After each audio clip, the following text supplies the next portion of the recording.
Hello!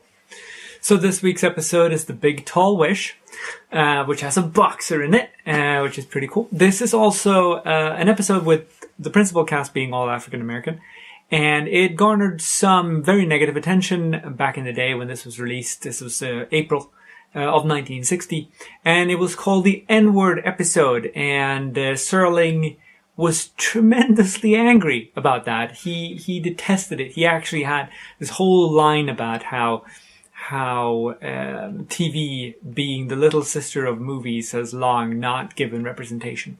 And he was very proud of this episode, and I can see why. There is a sign in this episode for a palmist, reading the lines in the palm. You don't see those around anymore, the palmists. They're pretty much extinct. The referee in the boxing match is a bum ref, very bum ref. Bowley is out on his feet, as it's called in boxing. He's standing there, but he's just taking shots. He's not even holding up his hands properly. The ref should have called that fight long before the knockdown. And had he done that today, he would have not been able to do any ref work again.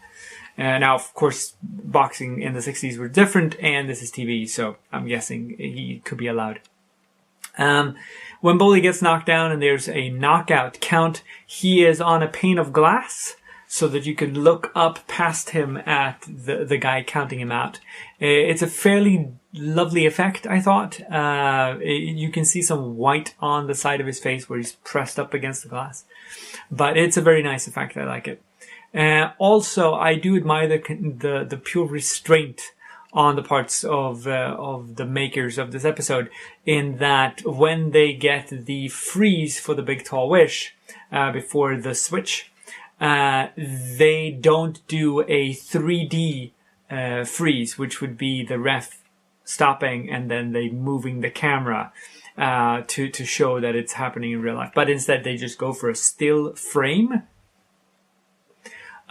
which makes it look a lot better than the whole shaky finger. We've talked about that before, about people trying to act very still. It just doesn't pull off really well. So this episode has some restraint. It pulls it off really quite well, and it comes off nice. Next is A Nice Place to Visit, and I look forward to visiting it with you next week. Take care.